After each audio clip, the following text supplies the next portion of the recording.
Good afternoon, everybody, and welcome to NISA's weekly webinar on investment immigration. As you know, and just to repeat, we hold a webinar every Wednesday at 3 p.m. India time. The usual idea behind the webinar is to educate the markets or talk about some of the programs that we are working with. And we are now planning to mingle our generic presentations with focused presentations on particular countries, programs, or types of migration opportunities that are available. Before we go any further, I would like to review the functionality of GoToWebinar, where you are joining us today. Your active participation is very important to us during and after the session. Everybody will be put on mute to avoid background noises that may distract you from listening or others distracting you from listening. Throughout the presentation, someone from the staff will be managing the chat functionality. You can enter any questions that you have about any of the programs that we are going to talk about today in detail or introduce very briefly. But in the chat box, and we will address this post our presentation in a question and answer session. We will be available after the presentation to answer any specific questions. We are available to meet and talk with you individually on particular programs or paths that you are interested in. So without further ado, let us begin the webinar for the day. I would like to just begin by introducing my partner, Mark Hazeman, who's on the video right now. So Mark and I, I'm sure you're able to see us. We are going to turn off our videos now before we start the presentation to preserve bandwidth and avoid distractions, etc. So turning off the cameras and starting the webinar by first introducing Mark. Mark is an American, lives here in India now. He has been, we have been working together in the field of investment immigration for about 8 years now. Mark's had a long, prosperous career, mostly in development in Asia, Europe, and in the US, where he's originally from. Focused on real estate and real estate linked developments. Mark spent decades of his life working in the golf-centric development with one of the foremost golfers and probably the best golfer in the world, Jack Nicklaus, and his design companies, doing dozens and dozens of golf courses in Asia and around the world, including one in Delhi at the classic ITC Classic out in Manesar. Mark, over to you to start the presentation, and thank you for being here again today. Okay, I'm afraid I've got a blank slide on the screen right now. Maybe if you could click one forward. Okay, hold on. Okay, now I see us. What? Oops, it's blank again. Sorry. Just a second. Yep, there we go. Well, at NISA, we have the backwards. We yep. Expression that the world is your oyster. Migration is probably as old as mankind itself, when we roamed freely and settled where we found the best protection, shelter, and food. Today, the world is bordered. Each bordered country has its own socioeconomic, political, religious existence, its distinct culture. People born in one place desire and often move to another place. It's estimated that globally, 250 million people live in a country in which they were not born. India itself has seen migration over hundreds of years. The Indian diaspora can be found in most every country on earth, certainly in every country you're going to hear about today, in some cases going back generations. In the recent past, post-independence, Indians have mostly migrated through foreign education pursuits, leading to jobs in the new country and ultimately becoming residents and citizens. This has given way to another popular trend, that of family link migrations, where a foreign citizen sponsors a sibling, a spouse, or a family member. In the late 1980s, the world witnessed its first major structured investment immigration program as citizens of Hong Kong started to migrate to Canada in anticipation of the British turnover to China, now a phenomenon which is now repeating itself. Today, such programs avail in dozens of countries as they seek economic development in exchange for residency or citizenship. These programs essentially aim to attract foreign direct investment into the host country, and with it bring an upwardly mobile family that ultimately create even more economic value in the destination country, typically far in excess of the original investment. Investment immigration programs have been popular in China and Southeast Asia since their inception. As wealth and horizons have expanded, India is now seeing a very rapid increase in interest and use of investment-based, and as we were going to talk about today, business-based migration programs. We at NYSA have been a front runner in this field starting in 2012, had the privilege of working with hundreds of families through their migration journey. We're proud to present new and emerging opportunities in this segment to our audiences in India. Next slide.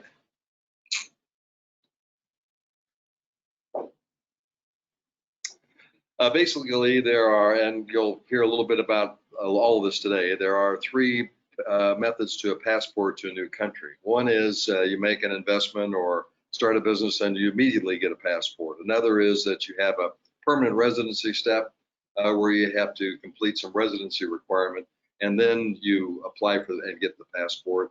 And the final way, which we will be talking about in some detail today, is getting a business visa or a work visa, which leads to permanent residency while you're working in that country. And then ultimately, once you've also accomplished the residency requirements, becomes the passport. Next slide.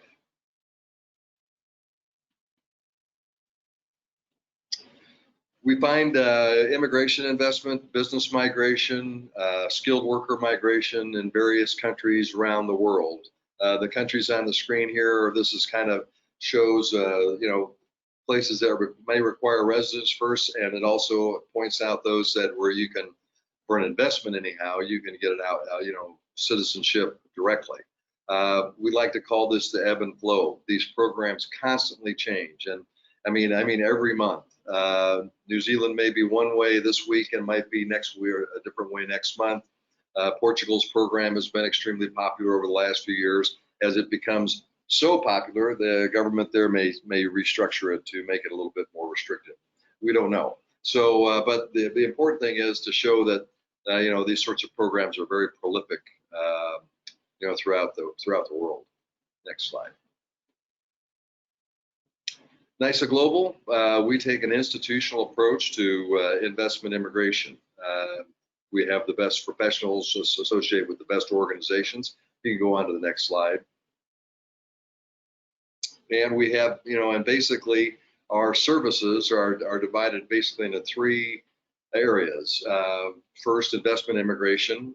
Then we also have skilled migration, and I would put business startup somewhere kind of in between those. They usually require a skill and some level of investment, though not as much as traditional investment immigration. And then we also have a business investment advisory service to the United States. Next slide. To give you a little bit of our track record and background, Pankaj Joshi, who you met earlier, founded NYSA as a financial and management advisory practice in 2010. 2012, I kind of entered the picture. Pankaj and decided that he wanted to get into the investment immigration realm with EB-5 program in the United States, and through that we raised $18 million in our very first project, a project in Northwest Michigan. We formed a relationship with a group in Atlanta in 2014, which was NYSA Capital, and then in 2017, NYSA India and NYSA Capital decided to go our separate ways. Our focus was very investor-centric, where NYSA Capital was more project-centric, and we wanted to focus basically on our clients. And so that's, that was our preferred markets, our opportunities. In 2018 and 2020, we launched NYSA Global. This was kind of morphing into an assimilation, with our expertise, experiences, and relationships of our platform. We expanded coverage in Canada and Europe as destinations. We expanded marketing coverage to investors from Southeast Asia, the Middle East, and Latin America. And we expanded our presence and our team in India, with now offices across India. Post-2020 and post-COVID, we're positioned on the inside track of the evolving and expected to expand investment immigration programs, as we're now going to talk about business programs, skilled worker programs, steps ahead in our proximity and access to the emerging opportunities. We're very well positioned for the future. 2020, again, a great team, a good coverage, wonderful projects, wonderful programs in these various countries. So we're very excited about things moving forward. Next slide. Well, and people sometimes say, well, where is nice? What does nice mean? Does that mean New York stock something? No, it does not. It's a Greek word. And our goal is to help our clients and their families make new beginnings by assisting them to become a part of and grow within the top economies of the world, to expand their businesses, educate their children, and help them expand their international footprint. Basically, we feel like we are liberators in a way. We want our clients to have the best possible experience and be able to use their time, treasure, talent, to the best of their ability in the environment that works best for them. Next slide. So NISA Global, where aspirations and investment meet. Next slide. I'd like to turn it back over to Pankaj now. Before the founder of NISA, as I said, since 2010, Pankaj has led the firm in helping hundreds of families expand their international footprint. He's widely published and featured in national and international publications such as the Economic Times and Fortune magazine. He's spoken at and or hosted numerous conferences in conjunction with major Indian media, such as the Time of India and CNBC. Pankaj is widely acknowledged as one of the foremost experts in India on the subject of economic migration. Pankaj and the entire NISA team work tirelessly to help those interested in migration make a decision of a lifetime. We work very hard in making sure that you make the most well-informed decision possible, and once taken, that the process is transacted flawlessly. With that, I'll leave it to Pankaj to take it away.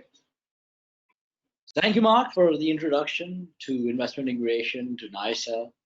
So moving on, as Mark said, we've been doing this now for over 8 years. Very excited about the space we're in. We're very excited about the programs that we've expanded into over the years. As Mark said, we started off in the US with the EB5 investment program, did project investors. We have over 300 families that we've helped migrate through the EB5 journey to date. We're very excited about the work that we have done recently in some of the other programs, or more recently compared to the EB5 and some of the other programs, and how we're positioned to grow and expand our coverage and the number of families that we are working with. As Mark introduced, there are various 3 different types of programs that are essentially available around the world, classified by path. There's passport by investment. We are working with offerings today in countries in Europe, in Malta and Cyprus, Montenegro, in Turkey, and we have 3 Caribbean programs that are available today in the Dominica, Grenada, and St. Lucia. We are, of course, super specialized in the US Regional Center EB5 project. We're pretty excited about the space. We see this opening up again. We've just started to see investor movement happening at the 900,000 level as well. We have our first investor going in pretty soon into our project. We just signed them up. So we are excited about the EB5 program and the prospects going forward. The UK Tier 1 investor program, the Ireland investor program, and the Portugal Golden Visa are again straight third-party investments that you can make that give you residency in those countries, provided you meet the milestones of the financial compliance in terms of documentation, etc., proof of funds, etc., and you do the underlying investments that are approved in those countries. We have very, very exciting clear programs available both in Ireland and Portugal. In fact, we are about to launch a new project in both these countries as well. But the sector that we are going to talk about today is business migration. We are in specific going to talk about our expertise or experience in the direct EB5, our experience with the UK program, the Canada program, where we have now set up an affiliate company of ours in Toronto, Ontario, which is working with families that are looking to migrate both in skilled as well as more importantly, the business migration category to Canada. And a very unique program that we have put together in Ireland in conjugation with our partner in Ireland, which focuses on a startup program that is widely encouraged and supported by the Irish government. Without further ado, let's look at business migration. Essentially, the focus here, when I call business migration, the real definition here is that the business or the underlying investment is something that you are involved with and you are responsible for and in your control, as opposed to your typical other investment programs where you are investing your money into a third party or another's investment program. So let's starting off with the US. Obviously, the number one choice for a lot of people around the world is the United States of America as a destination. The EB-5 program has been around since 1990. In fact, I was on a call earlier today with an attorney in Hong Kong who has been involved with EB-5 since 1990. And we had a very unique case that we've just signed up for this program just today. Well, the program used to be $900,000. Sorry, used to be $500,000 and $1 million, depending on whether the investment was in a TEA or a non-TEA. The difference really between the investment levels was that the program minimum prescribed level used to be $1 million, which is now $1.8 million since November 2019. And what they said was that you will give you the benefit of a lower investment amount, which was equal to half the program requirement. So $500,000 earlier and $900,000 today, if your investment was going into a targeted employment area or a rural area. The program is a job creation program, requires the investor to create, or per investor to create 10 new American jobs. You could choose what is called a direct investment or a regional center project investment. Either of those two can be done. We are going to talk today about the direct investment route. The real difference between the direct and the regional center investment routes are two. One, it is controlled. In a regional direct investment, it is your project, you own it, you're responsible for it. Your typical regional center project is the financing of another's project. Could be, and so therefore it's an indirect investment for you. The second difference is the way the jobs are calculated. If you do a direct investment, these will only count the direct jobs that your investment does. And we'll get into some case studies, what we are doing, what we've done in the past in direct. In regional center methodology, there is a USCI's econometric formula called RIMS2, which is used to calculate the jobs that are created as a result of the overall spend of the project. It takes into account direct jobs, indirect jobs, and induced jobs. Majority, I would say 99% of the EB-5 investment till date has been in the regional center project. But we have worked on direct investment projects, and we are working on direct investment projects we just talk about right now after this. Expect an associated fees over and above your 900,000 or $1.8 million of about 100,000 US dollars that goes towards processing, fees, attorneys, visa costs, feasibility studies, etc., depending on which route you take. The EB-5 program is a full family. It does include investor, spouse, and unmarried children that are filed under the age of 21. It gets a straight PR, so there is no business visa that you get in the interim. You get a straight green card for everybody who's part of the application, included in the application. You are free to live, move, work anywhere in the United States. So if you are doing an investment in Indianapolis, Indiana, where we are looking at doing a direct project for someone right now, you don't have to live in Indiana, or your family doesn't also have to live in Indiana and can be dispersed around the US. The flip side of the project process is that it's becoming slower and slower. When Mark and I first started to do this in 2012-13, and our first set of 38 investors that were filed in 2014, the approval times used to be 6 to 9 months. Visa appointments used to be 3 to 6 months. So, turnaround time, 12 months odd in the median, people would be in the US on their green cards. This has slowed down and slowed down and slowed down, and now you can expect almost a 3 to 5 year period before you can be in the United States from the date that you start the journey. It's a multi-step investment. The minimum investment period is longer. There are various stages and various milestones that need to be achieved for EB-5. So you look at an outlook of minimum 5 to 7 years before this actually achieves its objectives and your clear path on your permanent green card status. It is a fairly complex documentation. It gets more complex when you talk about direct EB-5. But that's what makes it so much fun, and that's why Mark and I love doing direct EB5. Um, so let's get a little bit into direct EB5, right? So we have in the past, or what we do as a company is we can work through various stages of a direct EB5 project. We have started off with a site, which was a land. We'll talk about it, where we actually did a conceptualization, feasibility study, the business structuring, the immigration structuring, the filing, coordination, complete documentation for the filing or for the application filing. We have worked on projects that have come to us far further down the line, where we've helped them structure either the immigration side of it, uh, or anything in between. Um, Essentially, the real difference between a direct structure versus the regional center structure is that this is your responsibility to ensure the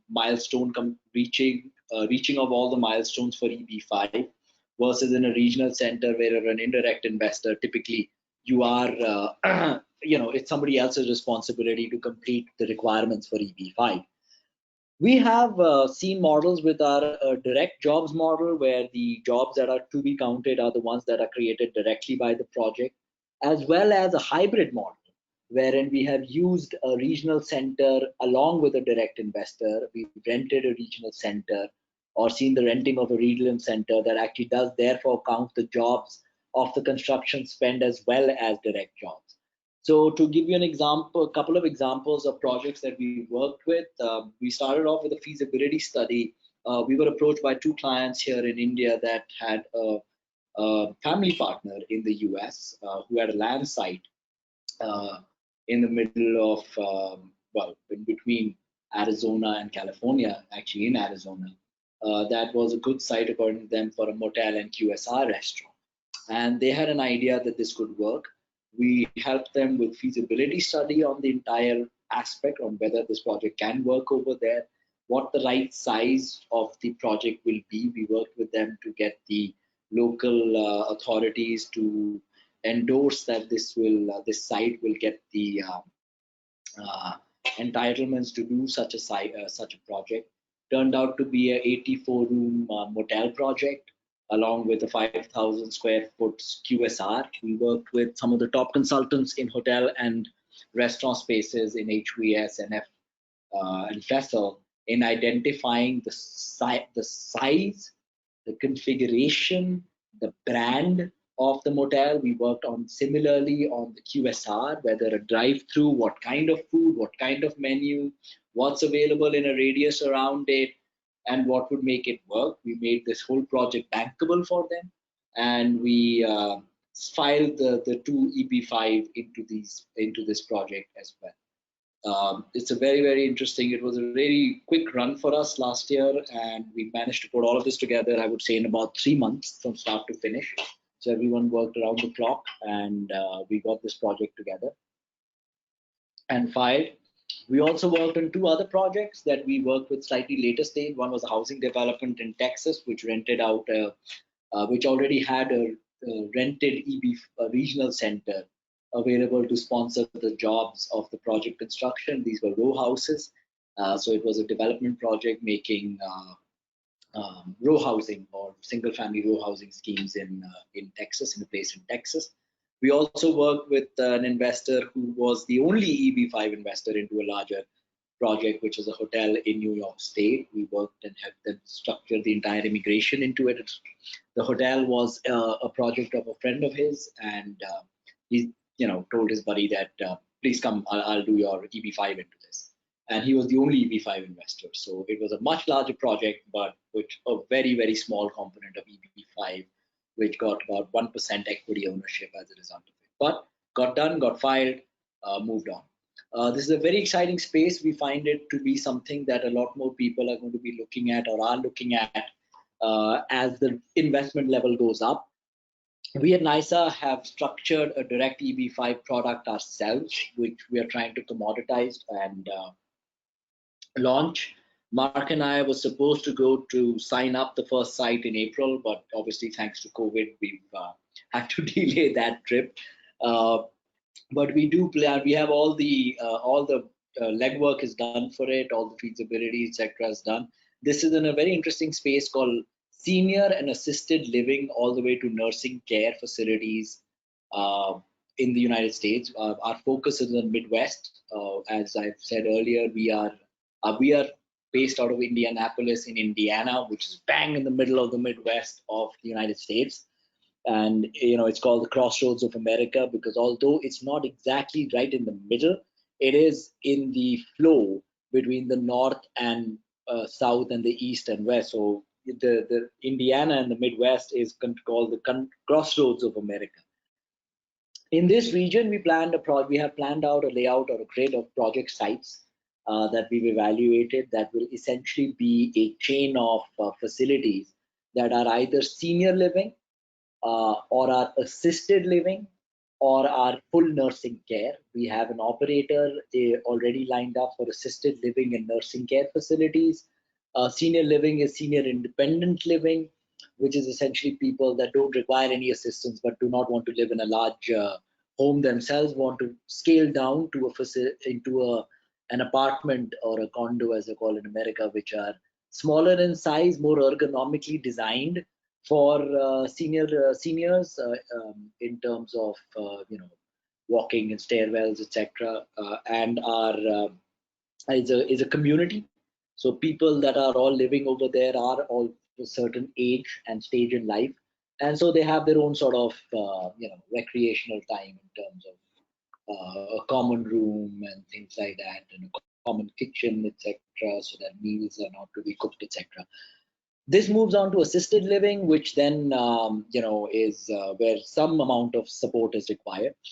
Could be from medication support to normal walking support to etc. To full nursing care, where somebody is admitted and looked after in a hospital-like environment. Our business plan is to make a chain of this in the Midwest region. The way we've structured it is that one or two EB5 investors are likely to come into one project site, will become owner of it, and they'll be part of a larger umbrella. The way we've structured it also is that without is that we our grade is such that people that are in a senior living facility have access to an assisted living facility where they may need to move to as life progresses for them and as their own physical ability reduces in life and so on. So our aim is to build a network. We have about 10-12 sites that we've lined up for this, all the way to nursing care, and ultimately the exit plan for this is that the cumulative value of such a uh, collective units of these facilities will fetch us, for all of us, a larger value when sold to a larger REIT or an investment fund that looks at owning such fully operational or rented out facilities. A very exciting product that we will be launching off for the Direct EB5 pretty shortly. Um, Moving on, another country which is of great interest in India is Canada. In fact, today, if you look at it in terms of our investor conversation, I would say 70 to 75% of our investor conversation today is on Canada, something we launched just pre-COVID in India, but it's some structure that we've been working on um, since 2018. Like I said, we now have an affiliate company set up in Canada, which is fully qualified for investment immigration processing in Canada. We have a full team of investment advisors, immigration counsels, members of the ICCRC, which is the Canadian Association of Immigration Lawyers, etc., that are working with us and our investors and our families as they look to migrate to Canada. Business migration is a very exciting space in Canada, relatively far less amount of investments that are required. The only difference is that there are two types of programs that are available in Canada. There are federal programs, and then there are provincial programs. Some of the six major ones that are available fall under what is called the self-employed category, which is designed for professionals. We are working with designers. We are working with you know, we're working with professionals out of India that are looking at, or we have worked with professionals out of India that are looking at going to Canada using the self-employed route. does not have any minimum investment requirement, just needs to demonstrate your qualification to be a self-employed person and the ability to, and you should have 50,000 Canadian dollars as your sustenance money over the next couple of years. The owner operator program is for those people that are looking to do a small business, which is going to be owned and operated by them. But the primary program, the best program that there is exists in Canada is called the PNP, or the Entrepreneur Program, which is a business investment program. Um, then we have the intercompany transfer, which is when an Indian company wants to send someone to a Canadian branch or a Canadian affiliate company, that they go under the ICT visa. And then there are the federal investor and the federal startup visa program that are there, not so popular yet. We are launching a startup program pretty shortly in India. We have structured a very, very interesting product in that. We work in most of the provinces in Canada, and actually almost all the provinces in Canada that offer this. Our focus is on British Columbia and Ontario by default, two of the most but the two provinces that most Indians are interested in, because that's where Toronto is and that's where Vancouver is. We've done many successful cases. Our teams have done many successful cases through these provinces under these programs. We did see a bit of a pause because of COVID, primarily because we were stopped on immigration, but started off again, and is going to expand in a really, really big way. There are certain within those programs, certain base programs which are off the provinces, and then certain regional programs within the provinces that are actually going to expand and become more exciting for Indians to go into. How it works, the key thing about any of the investment programs is you must qualify for your business. It is not about the investment, it is about matching your profiles. If you are an F&B person running a restaurant in India, then only can a restaurant investment qualify you for an investment in Canada. It will not be that you're a garment exporter here and you can do a restaurant over there. This is the biggest mistake that people are making in Canada, which is why you hear of the most burnt cases in Canada. And we've come across many cases that we are working with today that have been advised wrongly, because they're just told, yeah, you can do any business. It is very, very important that your profile and your business must match. Otherwise, it is ultimately going to get rejected. Now, you can do the business investment, but when it comes to PR qualification, it's not going to work. You can do the business investment, you get a business visa to go and work in the business, but it will not convert into a PR. So it's very, very important to work with someone who understands the matching and ensuring the matching of this from day one, so that when the time comes for the PR to actually get approved, which is almost, I would say, 12 to 20, somewhere between 15 to 18 months away, this should not be the hindrance. We work with you throughout the journey, profiling. We get you businesses or investments that can match. We arrange exploratory visits. If you don't have a visa, we get you the visa to do the exploratory visit. We get you the approval from the local communities where your investment is going to be located. We'll help you with the visa processing and the PR processing. Our contract is for the entire duration. And our teams are there that will work with you through each step of these. The provincial nominee programs, again, or the require a minimum investment of minimum starting at about 100 in some of the regional programs within these provinces. Can go up to millions of dollars. It's your investment, you can decide. But the minimum investment level is $200,000 or 100,000 within those regions in certain rural kind of communities. But you should take a ticker size of a minimum 200. For us, our sweet spot investment is always 250 to 350,000 Canadian dollars.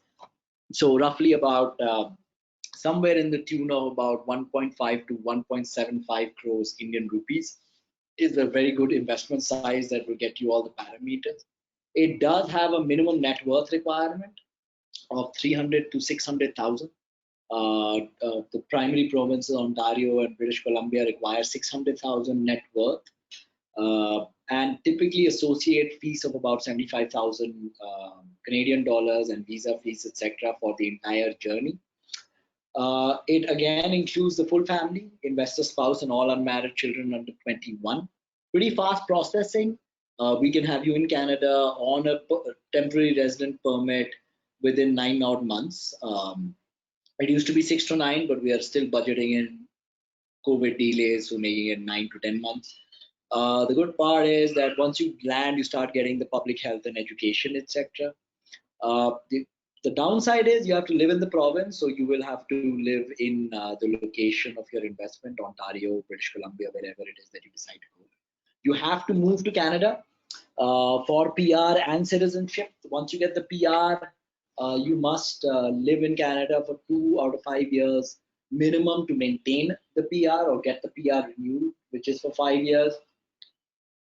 And you have to spend a minimum of 1,085 days in Canada in the first 5 years or in the preceding 5 years to qualify for the passport. Another downside of Canada, some of our close Canadian friends always laugh off, is that, well, just remember it can get a little cold. Another country that we are very, very excited about, and something that we have actually spent almost a year to structure and launch in India, is a product in Ireland.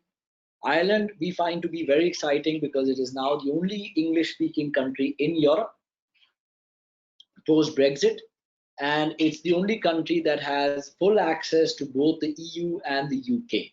So as a full member European Union country, they have full Irish citizen is free to live and work anywhere in Ireland. As a full member, and with its treaty with the UK, an Irish citizen enjoys the full rights to be anywhere in the UK as well, live, work, study, etc. So this is a program we put together, right? So this needs a little bit of an explanation. Ireland has a program called Critical Skills. Critical Skills are skill sets in Ireland that have been identified by the Irish government as areas that they want people to come and work in. So most of your ICT, healthcare, architects, etc. These are people that, as long as they get a job which pays them 32,000 euros or more per annum, uh, and of course they have to have the right profile to get that job, etc. They can come under what is called a critical skills visa. Jobs that have salaries of 64,000 or more, unless you are on one of the banned list. They have a banned list as well. People that no matter what you do can't come in. In any other, if you're not on the banned list and you're not on this list, as long as you're 64 and above, you can still qualify to come in on the critical skills visa. Now, what does this visa do, and how do we really structure it? Because we're not really getting you a job, you're a business investor. What we do is we set up a business for you in Ireland, which is in an area that we define with you, and identify within that company a job role to match you to join that company in an employment capacity. And we structure all of this to fall under the critical skills category. Okay. So in other words, we will take you and your profile, a business idea that you have, and structure it in such a way that you own a company in Ireland, which then sponsors a foreign employee, which is you, to come to Ireland under a critical skills visa. We work with you to start the new company. We get you all the visas, etc. And in fact, because we work, this is an acceleration program that we offer. We'll just get a little bit into that. We actually work with you to actually help you establish and grow your business in Ireland, including there are a few business plans we're working with where we are able to, where we're looking at even securing for them local investment from Ireland for adding capital to their business plan. What do you get? You get a 2-year work visa, a critical skills work visa. Your spouse will get a work visa. Your children can come live and study in Ireland, public schooling, public college, etc. All you have to do for 2 years as an employee of your own company is to maintain an employer-employee relationship. In other words, the company must pay you salary every month per your employment contract for 24 straight months and you get a PR. There is no milestone on the company. You don't have to create jobs. You don't have to create any business revenues, etc. As long as the company has paid its employee the due salary for 24 months, you're eligible for a PR. Once you get the PR, you can continue working in the company or take up an alternative business, alternative employment, etc. Hopefully by then we've actually established your company and business and you're able to grow through it.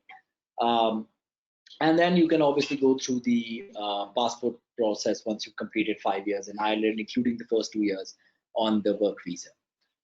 The way we structured this, like I said, it's a business investment. The way we structured it is that we require you to make an investment of about 100,000 euros, which is into the capital of the company. This covers primarily your salary at about 32 to 35,000 euros per annum, plus your contribution to social security and health and all of that.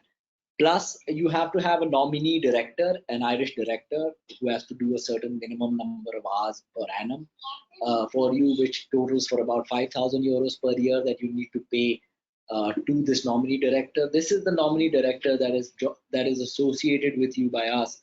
That is from your business or from the business that you're in, and actually helps you grow the business. So we will work with you from business idea, conceptualizing, getting it structured, getting the profiling done, getting the visas, getting you in, accelerating your business for the first 2 years, making sure you meet the PR requirements. There is an overall fee, again, charged state-wise, which totals to about 100,000 euros, including all the immigration lawyers, visa fee, business planning, etc., acceleration, everything. It's pretty fast. If you were to file your application, if you were to start your process today, I can have you in Ireland in within 3 to 4 months from now if you work fast enough, or say 3 to 5 months if you work fast enough, and your children will get public education and healthcare, etc., from day one. The only downside is that you have to live in Ireland, so you will have to shift yourself to Ireland if you want to qualify for the PR as well as for the citizenship. We are working. We've done a few cases. Loans. It's a loan. The first one is a loans platform. It's an online loans platform run by a company here in India that does commercial bank loans, etc. This online loans platform targeting retail lending is being set up in Ireland, and the product manager is going there under critical skills. This company will then be targeting. Understand that the program doesn't require you to focus on an Ireland market. In fact, they encourage you not to focus on just the Irish market, and there are a lot of government agencies that we work with that actually help Irish companies grow their business or focus their business into exports outside Ireland. And so the company that we're talking about is looking at then focusing back this loans business or personal loan, home loan business, which is an online platform, back into India. They have no plans to do this in Ireland, and it still qualifies. We have another company, which is a travel tech company, which does branded hotels, another version of like a much actually functional and profitable version equivalent to Oyo, which is looking at doing the same kind of model in Europe, and especially in Ireland, which is a very exciting space for B&Bs. So we're looking at this for Startup Island as a program, as we call it. We are working with a fertility business, which is into manufacturing of chemicals, etc., that are used for sperm banking and setting up a sperm bank for setting something up in Ireland. So once again, our expertise lies in managing regulatory sides of it, finding local partners, actually advising people on local setups, and actually working with you for 2 years to get your business going in Ireland. Ireland is the new gateway to Europe, so we want to be able. This can get you in the whole of Europe as well as the UK. So it's a very exciting country to be in. The UK, and the last study for today, case for today, the United Kingdom, of course, another great destination. A lot of Indian families already in the UK, great, and of course our ties with the United Kingdom. There are few categories that are available today in the UK. There is the investor visa, which has a minimum of £2 million as the investment requirement. We don't really see too much of a market for that yet in India, primarily because of the regulations around forex remittances. But the category which we do find a lot of hope and scope for in India is a visa category called the UK Representative of an Overseas Business Visa.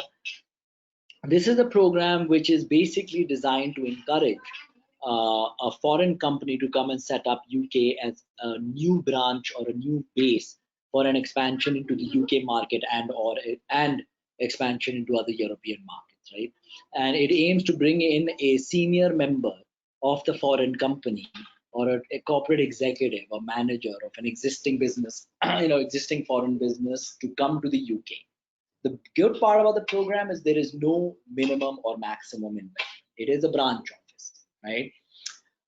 How it works? Well, a foreign company that has a good standing in the foreign country, etc., has to have a credible business plan. Understand that the real key difference, and there be again, we work with clients on this, and we keep getting that, oh, there are others that are offering very low fees, etc. But please understand, investment immigration is an absolutely deep understanding and matching of profiles and reasons of getting an approval. So the business plan has to be able to justify why you need a representative, because there is no investment requirement, right? So you are basically saying that I need a marketing officer to be in the UK all the time, right? Why do you need such a person in the UK all the time residing versus someone who can come in and out, in and out, in and out number of times a year on a business visa for long periods of time? Why do you need this family to move there, right? Which is where our expertise lies, in creating and justifying that aspect of this business, of this visa. The company with a credible business plan sponsors a key executive that is of the profile, uh, that fills the role defined for the UK, who comes in to set the operations up and do the activities.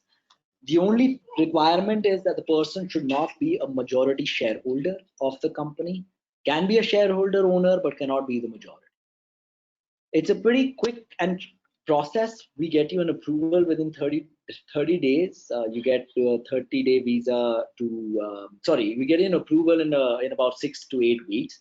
You get a 30-day visa to enter the UK. Right now, they're giving a 90-day visa because of all the travel restrictions. Once you enter, you get a 3-year resident permit which then gets renewed after 2 years. This is where our expertise again lies, in making sure that you have done enough activities during those 3 years as a representative to justify the extension. And at the end of that extension, to that you have met the criteria for the ILR or the PR in the UK, and thereafter you are eligible for the passport in post your PR status. Like I said, there is no minimum investment. We do charge a fee, which includes the package fee for the first 5 years for this, which is £50,000 plus whatever the visa fees are, about £1,100 through the journey per person. But we do all the work for you. It's pretty fast. You can be there, expect to be there within 3 months. It's the most cost efficient option for moving to the UK with no minimum investment. And the dependent partner is free to take up any employment or start your own business or study, and no additional visa is required. The downside is citizenship is going to take you 6 to 7 years to get. There is a minimum requirement during your visa period also of 185 days during those 5 years to qualify for the PR. And once after you've done 12 months as a PR, you must have spent minimum 285 days in the last 5 years to qualify for the passport. Now, this is a stringent UK requirement, no matter which category you come under, to qualify for the passport. And the other downside is that the investor or the visa holder must remain working for the primary business, cannot change employment, and the company must continue to do the business that it has defined as in the initial application. Couple of case studies for you on this. We have worked with a real estate company which does international real estate markets or investments in international real estate markets, with projects, buildings that they take, refurbish, sale, lease out effectively. And they wanted to expand this to set up a wholly owned branch to target the UK, to promote the company and the brand, and set up a wider network of partners to for sales, etc., and to secure properties in the UK as well. We work with the garment manufacturer, which has over 100 people manufacturing garments that they've been exporting, and they needed to have a member in the UK because they want to market to UK buyers, and we got one of the sons as the representative. We have worked, another case study is a counseling and therapy company which set up a subsidiary or a branch in the UK to increase its sales and grow client base through film production and advertising and marketing, etc. of treatments. We have worked with a fintech company that is set up a team there to build a financial services infrastructure for, well, this was targeting Africa, etc. So again, something we along with our partners, we have a very strong partner, super specializing in UK ROB visa, 300 plus cases to date, foremost experts in this field that have a very clear and deep understanding of not just the program requirement, but also of the mindset and ongoings of the adjudication process that are currently in the Home Office in London. Well, so that's it for today. Which program is suitable for you? Which program are you suitable for? Business migration, or if you attend any of our other webinars on some of the other countries that we do, residence by investment programs or passport by investment programs. We have a very scientific way that we approach this. We are work with you to understand what your objective is, where do you want to go, what are your number 1, 2, 3 choices, when do you want to go, what is the timeline that you want to look at, what is the investment amounts that you can do, what you're looking at, who all you want to include in your application, what their age factors are, etc., for this to work for you. We have a scientific approach where we work with you through interviews and discovery process, just talking to you, identifying and selection and the solution, the planning, the immigration, the transition, and we stay connected with you throughout this journey. We are very confident with our deep knowledge and roots, both at NISA as well as all the partners that we have, as well as all the subject matter experts and professionals that we work with, where we are very, very confident that we will make this work. We have tremendously long success rate in these programs that we are very proud of, and we are very confident about making this journey and defining this route for you. Like Mark started off by introducing investment immigration, the world is your oyster. There are lots and lots of programs around the world, lots of ways, but the key thing is that there's many a slip between the cup and the lip. We at NISA are here to help you navigate this and make sure that you take all the right steps at the right time to ensure the success of your journey. We have been leading in India with introduction of projects and programs that have been at the forefronts of programs or other products that come into India or other products that are in India. And we continue to be in that position where we will be, as Mark said, with our proximity to the programs, to the way these are being adjudicated, to changes that are coming or expected, or discussions that are ongoing about these programs, to bring to you, the best possible solutions for your immigration journey. Question and answer time, or you can WhatsApp us or call us at this number 99100 96169. This is our sales number 99100 96169. Call or WhatsApp us and we will arrange an appointment with you to discuss your case. This is an individual case-to-case basis, and the same, it's not a one shoe fits all kind of solution. Or you can email us at contact@NISA Global, and we'll be happy to answer your questions for you. Let us begin now quickly by answering any of the questions that have come to us.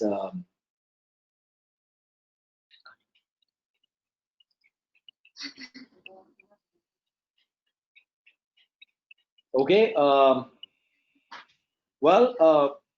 Questions. Sorry, just give me 1 second. Let me pull out the questions and get into that mode to see all the questions that have come in. Just 1 second. I'll be right back.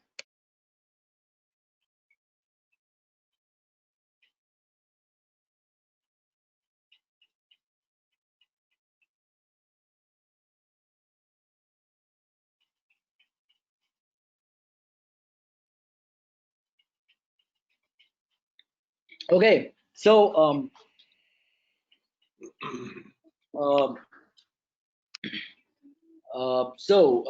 just a few of the questions that have come in. We're going to address them in the same order as the programs that we brought out. So I just listed them out. EB5 in the US, direct versus regional center. Uh, how does the investment amount get defined between 900 and 1.8 million, right? The question is, how do you determine the minimum investment amount? The minimum investment amount is defined by the location of the project or the site of the project or the investment that you're making. USCI has changed its guideline on this in terms of what would qualify as a targeted employment area.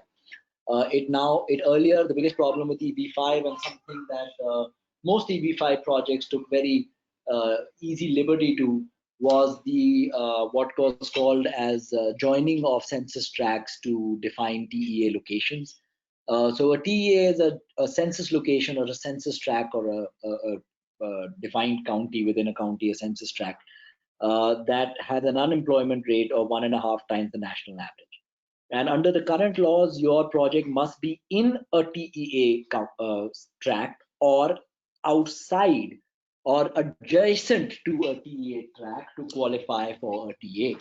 Earlier, it allowed you to join, and we've seen projects that were actually in a location which were 100 tracks away from the actual TEA, still trying or claiming EB5 status, which is why more you would have seen projects in mainstream uh, cities in America, New York, LA, that would qualify for EB5, but no longer the case. Now they have to be either in or directly adjacent to a TEA. Fortunately, we currently offer a regional center program which is defined as a TEA, although it is in San Diego, California, which but is in a TEA, very exciting project by a big investment banking group based out of New York. Uh, so that's how TEA and non-TEA work. We are working on direct investments that are in TEA location because these are in tier 2, 3, or 4 locations in the Midwest region. So we again, the investment amount goes up to 1.8 million. Next question I have is. There are a lot of questions that people have. Yes, for all those people that want to do a direct one-to-one, we've noted down your numbers and your contact details and your names. We will be arranging a meeting one-to-one with you guys pretty shortly. The next question I have is for Canada. Is what is the difference between provincial programs and self-employed and owner-operator and the other programs that are there? Because we, I think, focus mostly on PNP programs, which is the primary business programs. Well, self-employed, like I said, is for professionals. Owner operators are essentially a program that we advise to people that are that don't make the minimum net worth criteria that require for the PNP investment program, that don't have the 300 or 600,000 Canadian dollars required as a minimum net worth. The real difference is the way you qualify for the PR. Under the PNP, you start off with a temporary resident permit and you convert that temporary resident permit into a permanent resident permit, permanent resident permit, which is the PR, by doing the investment. Under the owner operator program, the way you qualify for a PR is using a skilled migration route. So you will have to demonstrate that you as a business owner as have the skill sets or the points under a skilled migration program, what I call Canadian experience class, etc., or the PNP, to get through the PR stage. So it is a little more complicated, a little more different. It does require a higher English qualification than the PNP. So you have to do Canada does require you mandatory to do IELTS and score certain IELTS qualification. PNP IELTS requirement are lower than owner operator than self-employed category.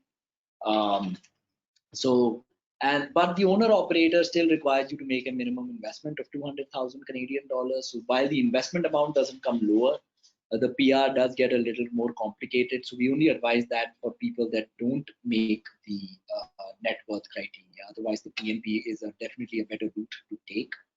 The ICT is a intercompany transfer. So you better have an Indian business that can qualify to sponsor someone in Canada. Again, this is a super specialized area, and we have one of our other partners who heads it.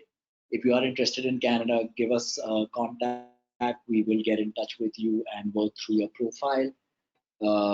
We are working with a lot of families on Canada, and we have worked with a lot of families in Canada for this. Okay, we're running out of time, so I'm just going to quickly answer a couple of questions about Ireland and UK. UK ROB, yes, the basic requirement is that the Indian company must be of a business which justifies an expansion to the UK. So if you're a retail store in India, you won't be able to justify how you're going to sell that clothes that you make or sell in India. If you're a retail store in India, you can't possibly say that I need to go to the UK to sell to Indian buyers of an Indian store.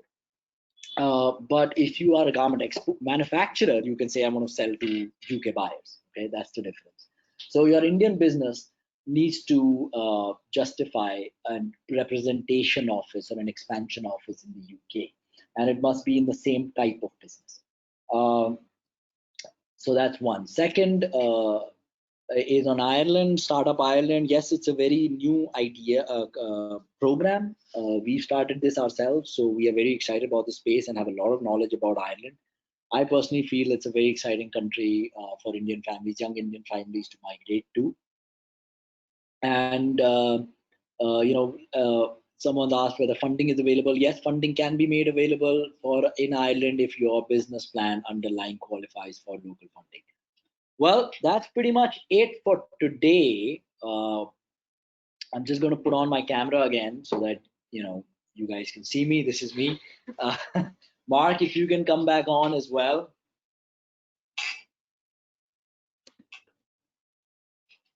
Hello. Okay, well, thank you so much for being here today for NISA Global's weekly webinar on investment immigration.